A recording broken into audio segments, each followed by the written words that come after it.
సభకు ఇచ్చేసినటువంటి పెద్దలకు పూర్వ ప్రముఖులకు అందరికీ వేదిక మీద ఉన్న వారికి వివిధ తెలంగాణ మొత్తం మీద 33 జిల్లాల నుంచి వచ్చినటువంటి హమాలి సోదరులకు అందరికీ పేరు పేరిన ధన్యవాదాలు తెలియజేస్తున్నాను.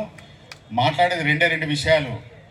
పెద్దలు చెప్పినట్టు వాళ్ళు ఇచ్చినట్టు వాగ్దానాలు ఖచ్చితంగా చేస్తామని చెప్పేసి మాట ఇచ్చినందుకు సంతోషంగా వారికి ధన్యవాదాలు తెలియజేస్తున్నాను. అదేవిధంగా ముఖ్య ఉద్దేశం హమాలి బోర్డు.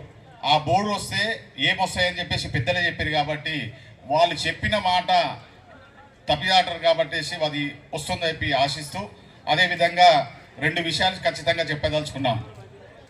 హమాలి సోదరులు యావత్ దేశం మీద కాదు ప్రపంచం మొత్తం మీద అన్నిటికీ ఆల్టర్నేట్ వచ్చినాయి. కంప్యూటర్లు వచ్చినాయి, అవి వచ్చినాయి, అన్నీ వచ్చినాయి, కానీ హమాలి పనికి ఇక్కడ ఆల్టర్నేట్ ఎక్కడ రాలేదు. అది సభలు అందరూ గుర్తించవలసిన బాధ్యత.